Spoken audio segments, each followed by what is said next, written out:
everyone, and welcome to part 4 of the MTD Power Wheel build.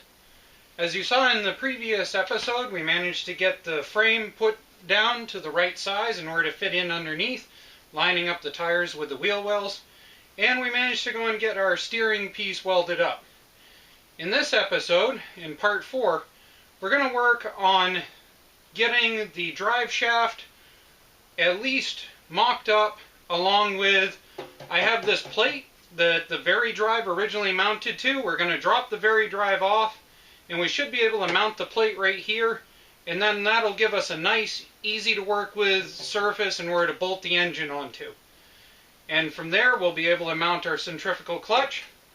But first, I'm going to grab the camera so that we can discuss the problem with the drive shaft that we've run into. Okay, so we have our 3/4 inch drive shaft, which on the front has our 41 gear, which will end up going to our 41 clutch, which is pretty self-explanatory.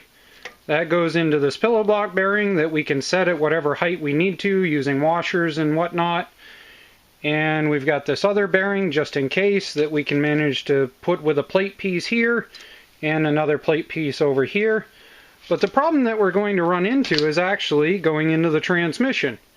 Now, on most regular transmissions, like say a 5-speed Peerless or something like that, you would have a shaft that would come out that would be like this. And so you could just take a coupler and be able to couple onto it, which is how they build lifted lawnmowers. Well, we don't have such luck, because if I slide this back,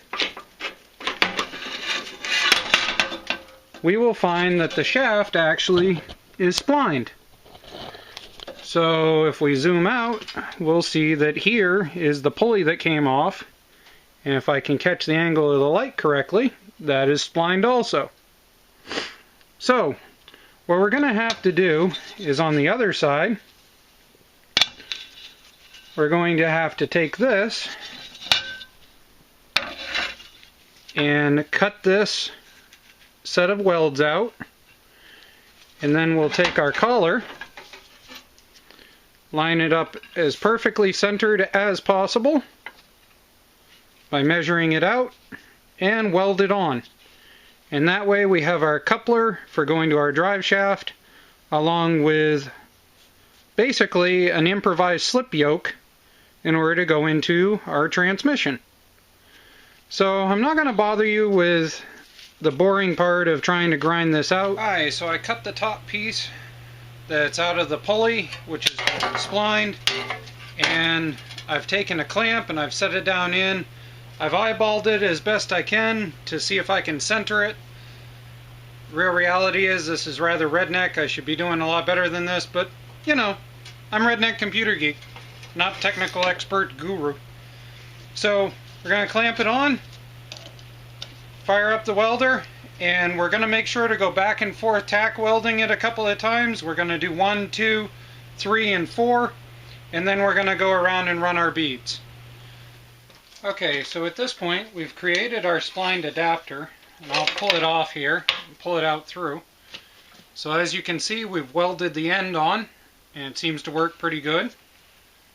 And if we put that on and we put it over the end, there it goes. Now we've cleared up a lot of the judge area, and we can go back and forth with this and see that we only have an area of play of about 1/2 inch or so. So we're going to push it to one side and then back across to the other, measure the distance of play, and then put it smack dab in the middle. And there doesn't seem to really be that much play up and down. So we're just going to drill it out and set it as close to centered as we can. And then from there, we should be able to lock the shaft using this collar, and should be able to position the gear from there. Alright, so in usual junkyard fashion, unfortunately it looks like at some point this MTD must have hit like a tree or something, because the actual front end is off by quite a bit. I've tried to level the chassis out as much as I can, but I've just plain come to the conclusion that it's almost a lost cause. So what I've decided that I'm going to do is I'm going to take this, which actually originally used to be a side plate, to this particular machine, and I'm going to weld it into place right about here, and I'm going to actually weld it in with several inches worth of extra lip over the end. Then I'm going to set the engine on. I'm going to drill out the holes, cut a hole through here for this gear so that it lines up with the clutch gear that's going to be above it. And then what I'll do is I'll take and level out the engine by either building up to it or putting washers in between or something like that. It's not an ideal situation, but we're working with junkyard parts, so it is what it is. So we're going to get this welded in place. I'll show you guys what it looks like afterwards. Remove the drive shaft, set the engine in, and then we'll work on leveling things up depending on where the engine sits in the actual engine bay. Alright, so as you can see, we've got the engine that we're starting to mock up now. And here's the gear, which goes down in this area. And what we need to do at this point is we actually need to take the engine, we need to slide it at about an inch back. And the reason being for that is the rear bolt holes currently are actually lining up with the top of the front axle bracket. So I've cut out the front of the power wheel grill just a little bit on the underneath. So we're going to see if we can slide the whole unit back just a little bit. And then from there we should be able to start mounting things up. Alright, so at this point I just want to demonstrate how it's going to work. We've got our centrifugal clutch. The centrifugal clutch is going to spin in this direction. From there it drives the gear on the inside. That drives the gear to the drive shaft. And if we pan down, we can see that on the other end, we come into this to stabilize it. There'll be a piece here and into the custom coupler.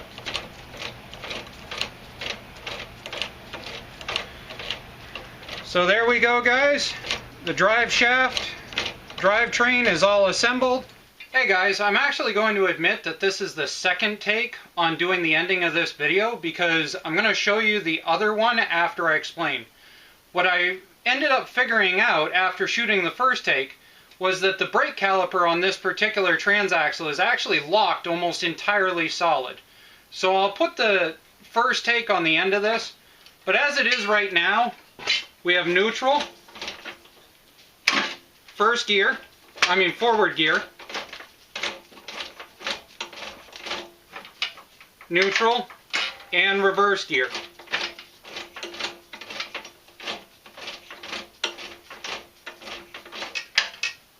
So as you guys can see, we're able to go and show that the drive shaft works. I can actually turn it by hand now. So I think we're well on our way to getting up and running. Hopefully in the next video, she'll be burning some gas on the stands. Alright guys, well that concludes this video. As you can see, pretty much we're going to throw the gas tank on top of the engine. We'll throw the exhaust on the way it normally is. We're going to test fire it, and we'll see what it does here on the stand. One thing I have noted is that if I do shift it into gear, I actually have to have it slightly rotating before it locks the gear. Listen. See that? And then, once I start to rotate, I actually can kick the tires over. But it takes some torque.